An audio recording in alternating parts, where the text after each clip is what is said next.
ubona Imana ikugiriye neza iguteye iteka ikagushingira umunara muremure ukawurira nugera hejuru ku munara uzibuka abasigaye hasi ubaka amaboko kugira ngo kuko nta muntu uhora uhagaze ejo nuhanuka ya maboko azagusamira mu kiragurinde gusanda ariko nutabikora uzasanda iki njya nkunda kubwira abantu ngo nta gusata ko nimara kwisuzuma nkabona ko muri showbiz muri social media hari byinshi nagiye nkora bidahishije Imana icyubahiro byacumuje abanyarwanda bicumuza abayobozi bamwe bicumuza aba diaspora bicumuza abakuru bicumuza abana bicumuza urubyiruko muri rusange nibwo Apotre Harerimana Joseph Yongwe yamamaga yatinda gushaka maze iminsi ndi gutenga abakozi b'Imana bakoze ibyaha muri social media cyangwa se batwitse muri showbiz atariko ntago nagutenga utaraza hano ngo tuganire uraza tuganire nibwo nagezeyo ambwira abo yatenze ambwira ko yatenze nibishaka Theogene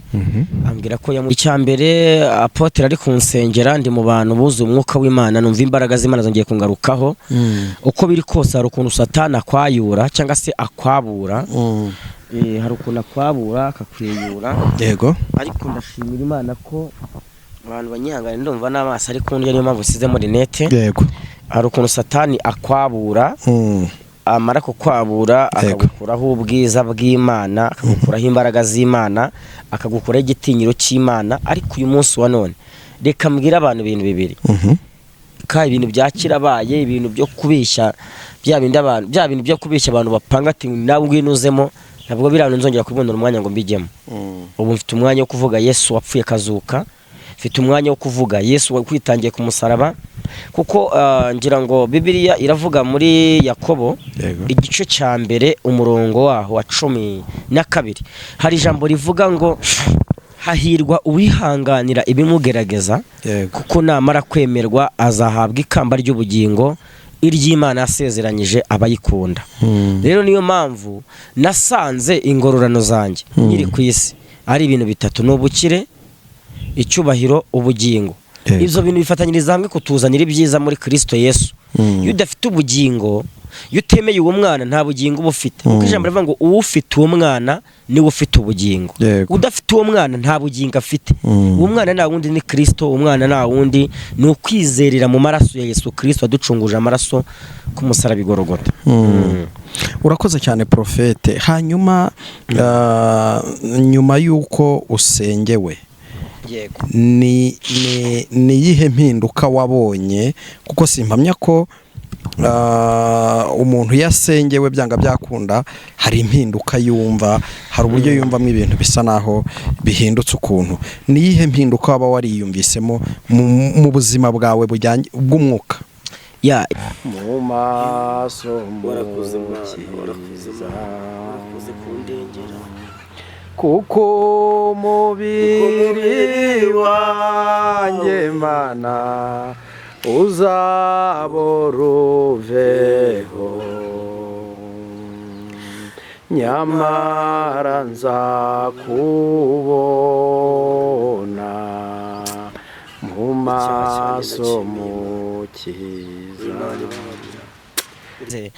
kutumva akamera imvi z'urutarutaro iyo umuntu amenya aho yapfiriye akamenya aho yakoreye ibyaha akamenya aho yaguye ni naho aza gukosorera ibintu bye bajya baca umugani mu kinyarwanda ngo aho umupira urengeye ni naho urengurirwa yego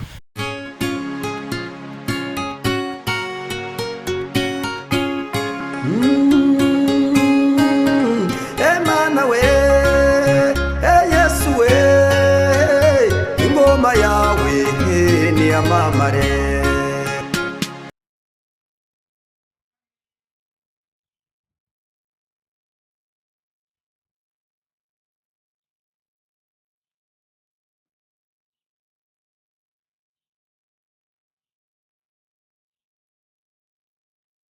reka tubasuhuze kandi tubifurize amahoro y'Imana aho muherereye hose abari hirya no hino abashobora kumva ikinyarwanda cyangwa se yenda n'abagisemurirwa mwese nimugubwe neza kandi mugubwe neza cyane uyu munsi wa none turi kumwe n'umutumirwa ntabwo ari mushyashya cyane ahangaha kuko twigeze n'ubundi kubana nawe uraho neza mukozi w'Imana turaho turashima Imana turamahoro dusuhuje abakunzi b'Imana Irahari TV ndetse abari mu Rwanda abari mu mahanga Imana niba umugisha. Amazina nitwa Prophète Byukuri Bagirane Noheli. Ngira umugisha wo kugaruka hano uyu munsi wa none kugira ngo dusangire ku buzima bwanjye, dusangire ku by'Imana igenda ikora mu buzima bw'ubukene uko bwije. Urakoze cyane. Iyo nibutse igitambo cy'amaraso ya Yesu yamenekeye igorigota, binera kumushima ku nyanja ya Tiberiya, ku nyanja ya Tiberiya, aho niho Yesu yankuye, ku nyanja ya Tiberiya niho Yesu yadukuye. Haleluya. Nuko tuje, nuko twinjiye mu kiganiro cyacu uyu munsi wa none. Muri iyi minsi wageze ku nyanja? Nageze ku nyanja, aho narinuye narahimutse, nabwiye abantu ko aho narinuye atariho nyito Yesu yanyimuye. Mbwira abantu ngo nibahumure, baratabawe. Ni indirimbo nyinshi cyane kugenda nk'uko bukene uko bwije. Ndumva nkeneye kongera gukorera Imana bundi bushya. Ndumva nkeneye kongera kuvuga Imana bundi bushya. Ndumva nkeneye kongera gukizwa bya nyabyo, nkavuga Imana amabuye agasaduka, nkavuga Imana ubutaka bukigirayo, nkavuga Imana ntumvanye abandi, ahubwo nkavuga Imana niyumvishije, numvishije nkavuga Imana nabonye. Uretse ko Efurahimu yazize kutumva, akamera imvi z'urutarutaro. Iyo umuntu amenya aho yapfiriye, akamenya aho yakoreye ibyaha, akamenya aho yaguye, ni naho aza gukosorera ibintu bye. Bajya baca umugani mu Kinyarwanda ngo aho umupira urengeye ni naho urengurirwa. Uyu munsi mfite ijambo rivuga ngo dore ndaza vuba, nzanye ingororano zo kugororera buri muntu ibikwiriye ibyo yakoze. Prophète, mbere yuko tuza kwinjira nyirizina mu butumwa, hari ikintu nifuzaga kubanza kukubaza. Mu minsi yashize twese twari dusa naho twakwishishe bitewe n'imyitwarire twabonaga uri kugira, isa naho itagihwanye n'imyemerere ya Gipantekote. Uyu munsi naguhamagaye kugira ngo tuganire, yenda n'abadukurikiranaho bamenye ibyawe uko byagenze. Nagiye kubona mbona urimo urasengerwa cyangwa se urimo uratuzwa kwa Apostle Harerimana Joseph cyangwa se Iyongwe. Mu by'ukuri banza umbwire ibintu nibyo cyangwa nagatwiko nkuko abandi bose bagenda batwika? Nagara agatwiko, nimara kwisuzuma nkabona ko muri showbiz, muri social media hari byinshi nagiye nkora bidahishije Imana icyubahiro, byacumuje abanyarwanda, bicumuza abayobozi bamwe, bicumuza aba diaspora, bicumuza abakuru, bicumuza abana, bicumuza urubyiruko muri rusange. Nibwo Apotre Harerimana Joseph Yongwe yamamaga yatinda gushaka, maze iminsi ndi gutenga abakozi b'Imana bakoze ibyaha muri social media cyangwa se batwitse muri showbiz. Atariko ntago nagutenga utaraza hano ngo tuganire, uraza tuganire. Nibwo nagezeyo, ambwira abo yatenze, ambwira ko yatenze nibishaka Theogene, ambwira ko yamugiriye inama nawe niyumva, nyuma akamutenga. Ambwira ko yatenze Pasteur Claude, ambwira ko yatenze Justin, ambwira ko yatenze umunyamakuru tuzi w'Urugendo TV Sam Gakire, ko yamutengeye ko yavuye muri ADPR agacuruza akabari. Ambwira ko yatenze Rukundo Ezekiel wa Kiranuka TV, ambwira ko yatenze ni benshi yagiye ambwira ko yatenze witwa Moses, wahoza akorana no witwa ngo ni Imana y'Imana Tobari, ari we Ngirishuti Michel, Ngirishuti Ezekiel. Ambwira ko yatenze, ni benshi yambwiye. Arambwira ati nyuma y'uko ubona ko hari ibyo wakoze muri social media, uraca bugufi ngo usengere nkwatureho umugisha w'Imana muri kirisi yose kumugaragara ko baye umwana w'Imana, wihana ibyaha byose wakoze, wihane ko wagendanye n'abahanuzi b'ibibuno, wihane ko wagendanye n'abahanuzi bataye abagore, wihane ko wagendanye n'abanywa amayuga, wihane byose ko wagendeye mu kigare. Ndamubwira ngo na wa mwana w'ikirara yageze mu rugo kwa se baramubabarira. Ndinde wo kunanira umushumba, ndinde wo kunanira Imana, kusibye no kuba waninga ko n'abapasiteri w'imitsi wabatenga, kandi ko ijambo ry'Imana rivuga ngo ikiboshywe mu isi no mu ijuru kiba kiboshye, ikibohowe naho kirabohorwa.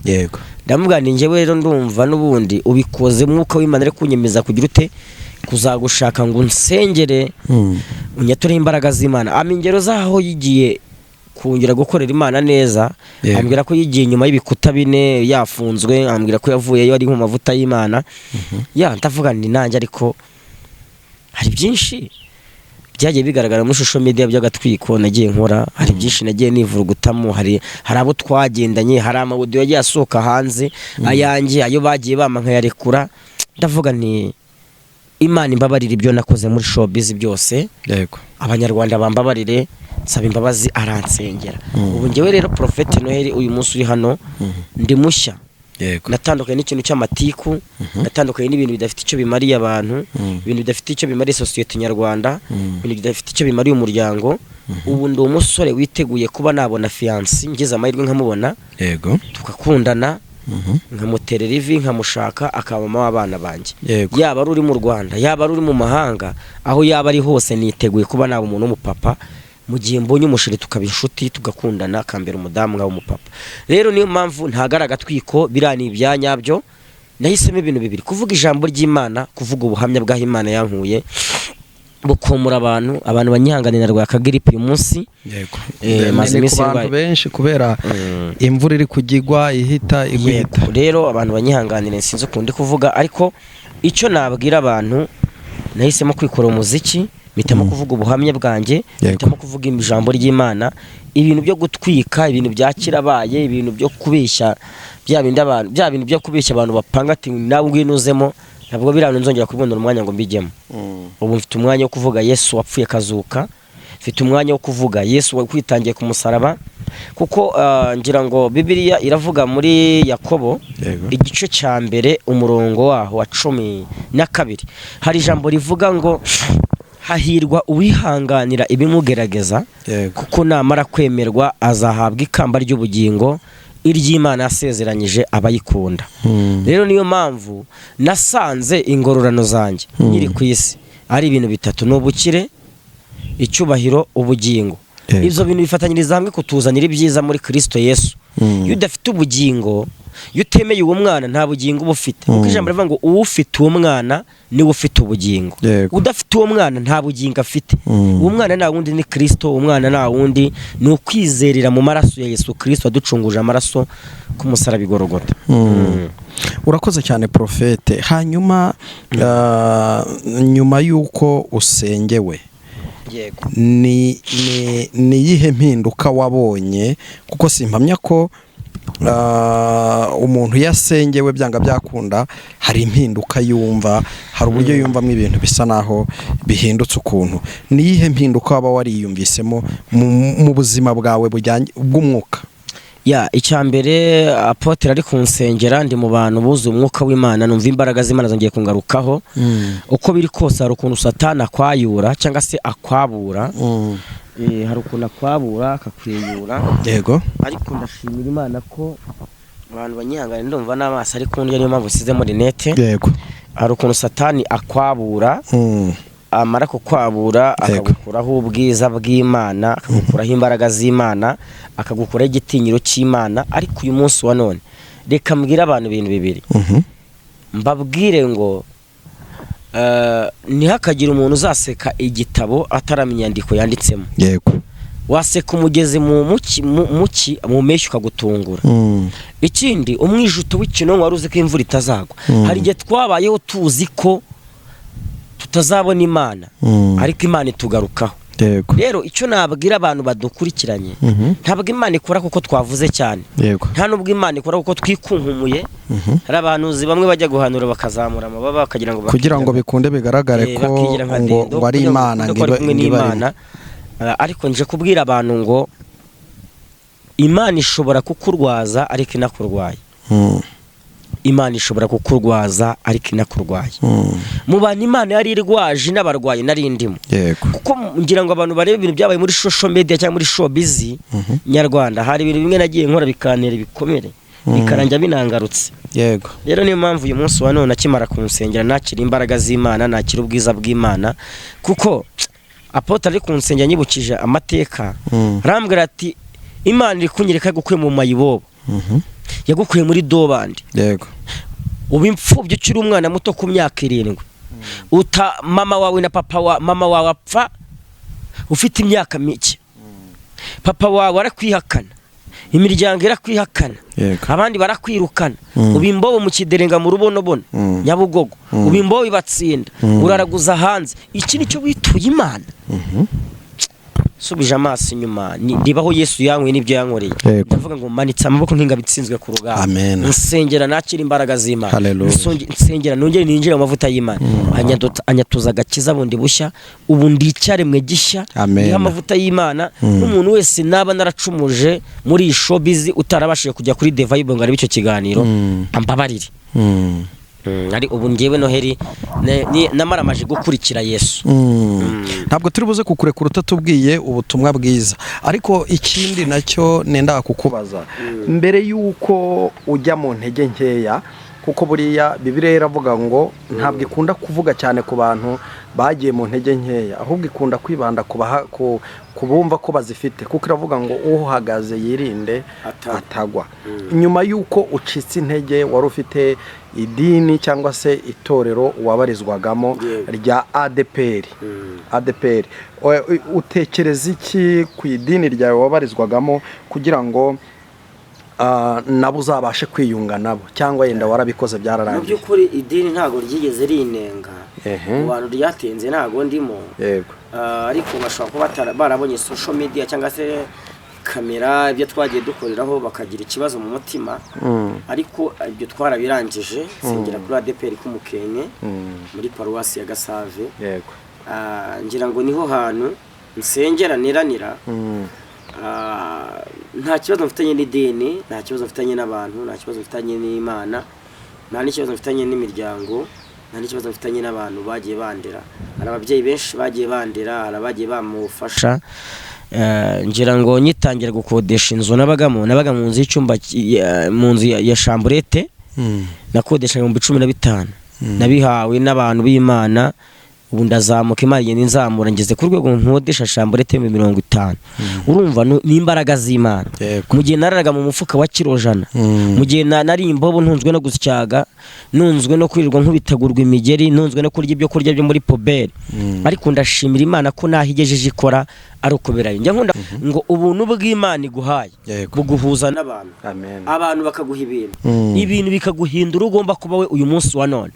Nubona Imana ikugiriye neza iguteye iteka, ikagushingira umunara muremure ukawurira, nugera hejuru ku munara uzibuka abasigaye hasi, wubaka amaboko kugira ngo, kuko nta muntu uhora uhagaze. Ejo nuhanuka ya maboko azagusamira mu kiragurinde gusanda, ariko nutabikora uzasanda.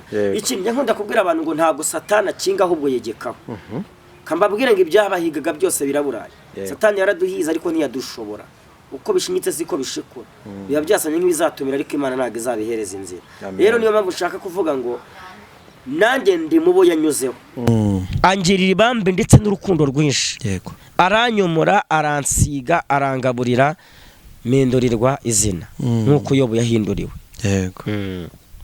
Nkame wakomeretse nitwe waziraga, wahemuryo mwami urinyagurirwa kera we, kera utaraza mw'isi wari ufite ubwiza, doruko bagushyize muri abo bambuzi. Kera utaraza mw'isi we wari ufite ubwiza, dore uko bagushyize muri abo bambuzi. Mpindukire undebe mukiza w'ukuri, n'impano y'imbabazi njya nkuboneramo imbabazi ni zawe mucunguzi wanjye naho urupfu rwantera ntacyakunkuramo imbabazi ni zawe mana mucunguzi wanjye naho urupfu rwantera ntacyakunkuramo no mu ipfa ryanjye Yesu uzambe bugufi urupfu ntirunsinda uzamara ubwoba kuko umubiri wanjye uzabora uveho nyamara nzakubona mu maso mukiza kuko umubiri wanjye mana uzabora uveho nyamara nzakubona mu maso mukiza uri Imana ikiza amen uri Imana ibohora aho wankuye ni haba Imana ndagushimiye Yesu ko wankuye mu itanura ry'umuriro ndagushimiye ko wankuye aho abantu bari banjugunye ndagushimiye ko ari wampaye ubuzima ndagushimiye ko wankuye mu mihanda ndagushimiye ko wankuye mu mayibobo ndagushimiye ko wandenze ndi imfubyi nagira kirengera urandera ubadatu ba mama aho ngeze uyu munsi ni ukubera izina ryawe nagiye kure y'ubwiza bwawe sinashyikira ubwiza bwawe yo ariko Mana ndagushimiye ko wongeye kungarukaho ndagushimiye ko wongeye kuntabara ndagushimiye ko wongeye kundwanirira urakoze Mana urakoze Uwiteka ndagushimiye ndagushimiye Mana ibyo uvuga byose ndakumva ukoze ku buzima bwanjye kandi Uwiteka Imana uhabwe icyubahiro manuwe no kugutabara kandi ntuterwe ubwoba nibyo byose bikugose kuko ndi Uwiteka Imana yawe manuwe no kugutabara Imana yagize neza burya kuba umwuka w'Imana yasanga umuntu akamwemeza ko ari mu nzira zitari nziza yarangiza agafata icyemezo cyo kuva mu nzira mbi yari arimo akagaruka mu nzira nziza Imana ishaka ni iby'igiciro ni ibintu dukwiye gushimira Imana reka rero noneho tuguhereza umwanya yego tuguhereza umwanya icyo ushaka kuvuga cyose ukivuge karibu njya nkunda kubwira abantu ngo ni ahantu habi Imana itakura umuntu n'ahantu heza habaho Imana itageza umuntu wavuganye n'Imana arashinganye njya nkunda kuvuga ngo umukiranutsi w'Imana naho yagwa ntabwo azarambara kuko ijambo riravuga ngo Uwiteka ahora amuramiza ukuboko kwe kw'iburyo rero intambwe z'umuntu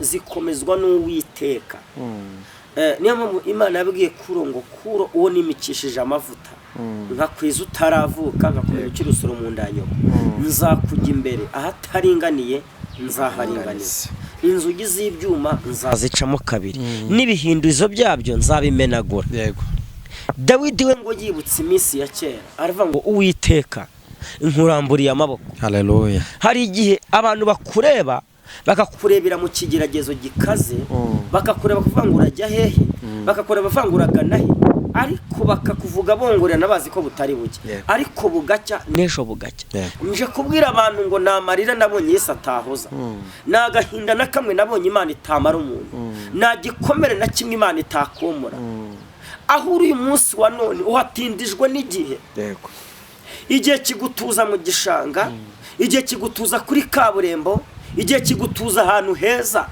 ariko Yesu iyo yaje birasobanuka hari amaboko agufata akagucerereza akagutindana yajya kukurekura akavuga ati n'ubundi ntacyo yaratumariye ntacyo yaduhaga ntacyo yadukorera hari abantu bitegura kukujugunya bakaba bazi ngo bakujugunye mu buzima bubi kumbi bakujugunya mu biganza by'Imana Saduraka Meshaki na Bedenego abahungu batatu babajugunya mu itanura ry'umuriro ngo bagezemo basanga marayika w'Imana yagezemo hari umuntu wa kane Imana izanye ku buzima bwawe Imana iguha umuntu wa kane mu bahanuzi harimo umuntu wa kane mu barokore harimo umuntu wa kane mu bashumba harimo umuntu wa kane mu badiyakoni harimo umuntu wa kane mu banyakanada harimo umuntu wa kane mu badiaspora harimo de la sini miniko nizango winima eshando unidrad harimo umuntu wa kane ahorana natwe umuntu wa kane ari imbere mu mitima yacu uyu muntu wa kane ngo bamaze kubajugunya mu itanura ry'umuriro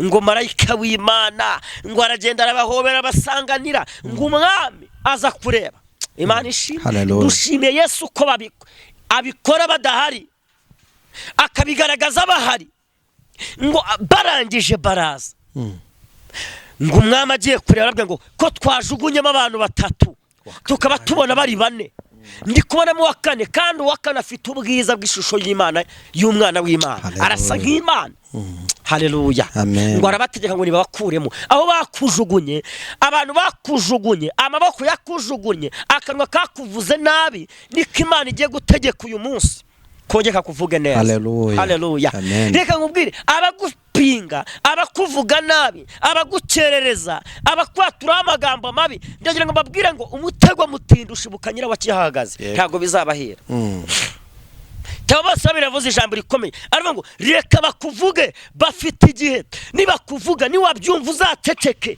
kuko Imana yakumenye ukiri urusoro ikindi kandi yaherekeje Didiyoni mu ntambara imukiza amaboko talasini miliyoni tando unidrat imukiza amaboko akomeye ya Farawo ibyo bikurwanya Imana birimo haleluya ibyo bikugerageza Imana birimo witinda utereta abantu tinda utereta Imana ni kwemera izakwemeza abantu dore impamvu eshatu abantu bakomeretse muri iki gihe batinze batereta abantu aho gutereta Imana batinze babana n'abantu badakwiye kubana nabo kwicara n'abantu badakwiye kwicarana kugenda n'umuntu badakwiye kugendana Satani naguhagurikiriza umuntu witwa Yuda ngarwanya ubuzima bwawe Imana iguhagurukirize Simoni ukuruhura umusaraba nje kukubwira ngo hari umuntu wa kane Imana izanye ku buzima bwawe muri banke hari umuntu wa kane mu madeni hari umuntu wa kane mu kigeragezo hari umuntu wa kane mu nzu ufite hari umuntu wa kane ntabwo Herode arwanya umwana wese w'umuhungu uvutse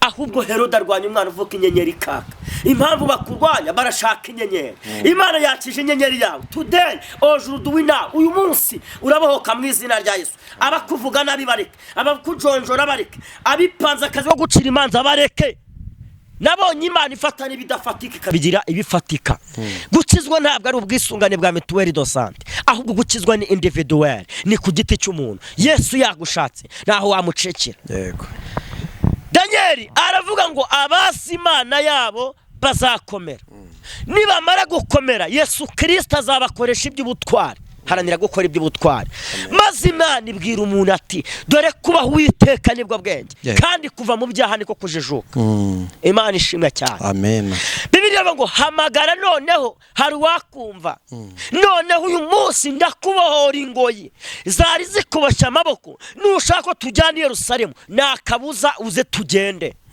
we gahunda yawe ni ukwemerera Yesu mukajyana Imana ihabwa icyubahiro hari yariko Imana igiye kuritura ku buzima bwawe yariko yagasuzuguro yariko y'urubyaro yariko y'urushako yariko y'ibigeragezo yariko y'ubwo burwayi yariko y'amadene mu izina rya Yesu uyu munsi Imana irakubohora uyu munsi Yesu ari ku buzima bwawe umva nkubwire shuti yanjye ikintu namenye Jaridini n'umuhanuzi yavuze amagambo atatu ndayakunda. Yaravuze ngo icya mbere ntabwo Imana ibeshya, icya kabiri igira imbabazi, icya gatatu nicyo tsimbarayeho, nawe nicyo ugomba gutsimba. Aravuga ngo kuko nta jambo Imana ivuga ngo rihere. Haleluya, amina. aravuga ngo nta jambo Imana ivuga ngo rihari. Ikindi aravuga ngo Imana igira imbabazi. Yaravuze ngo uri Imana yo kwizerwa kandi uzahuraho, kandi uzahuraho. Ntabwo Imana yasizweho n'amatora ngo wenda manda yayizarangira itagutabaye. Oya, ntabwo Imana yimitswe n'abana b'abantu. Niyo mpamvu yitwa ndiho kandi izahoraho, yitwa Adonai Dieu. Ni Imana y'inyembabazi, ni Imana y'urukundo. Iyo ivuze biraba, yategeka bigakomera. Yesu avuga ngo kuko umwami Imana azanabara, aravuga ngo nicyo gituma namwara, aravuga ngo nicyo gituma nkomera mu maso hanjye hakaba nk'urutare. Aravuga ngo nzi neza ko nazakorwa n'isoni. Yeremiya 3:3 havuga ngo iki? Haravuga ngo ntabaza ndagutabara, mwereke ibikomeye bikuri imbere utabasha kwikuriraho. Umva nkubwire, Imana iguhindura inkota ityaye. Haleluya, amina. Nje kukubwira ngo witinda utereta abantu, tinda utereta Imana nikwemera izakwemeza abantu. Ikindi, ntabwo umugisha Imana yakwemera ari inyanyago zirabora. Umugisha w'Imana ku buzima bwawe, waba uri Canada, waba uri muri Amerika, waba uri mu Rwanda, umugisha iki Imana yakuvuzeho kiragukurikirana. Umva ibintu bibiri namaze kumenya. Umuvumo udafite impamvu nufata, n'umugisha udafite impamvu nufata. Umugisha uhabwa wawukoreye. Umuntu nakuvuma nta kiba mukoreye, mutadikanije isambu, nta mugore musangiye, nta mitungo musangiye, uwo muvumo ni impfabusa, ntabwo uzagufata. N'umugisha nawe urakorerwa. Yego, Shuti yanjye, umugisha urakorerwa.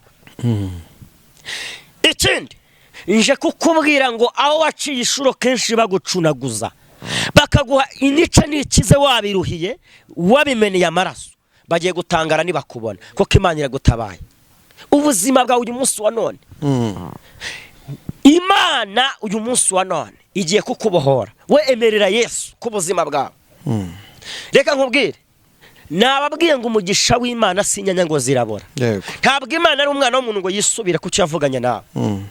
Ni Imana yikomeye, ni Imana y'inyembabazi. Hari igihe abantu bavuga ngo kanaka ngendaho, kanaka aranyibasira, kanaka aramvuga. Oya, wiva ngo bakugendaho, ahubwo banzu bazimana unisuzumure ko utari ikibazo muri societe. Nusanga uri ikibazo, ubwira Imana guhindura igisubizo mu bantu. Dukeneye abantu batatu. yego, Ukeneye abantu batatu, yego, baguheka bakabana nawe mu buzima bwa buri munsi.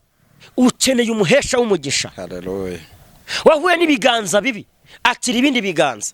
amena. Ubwira Imana kubanzirizeyo, kuko itakubanzirijeyo waseba. Itaza kubanziriza Danieli mu rwoba rw'intare, zari kumucamo kabiri. Ariko Imana ngibanzirizamo Danieli. Haleluya. Danieli mugabo ukundwa, ngo Imana imubanziriza mu rwoba rw'intare. Imana itegeka intare. Hey! Tawini mini koni.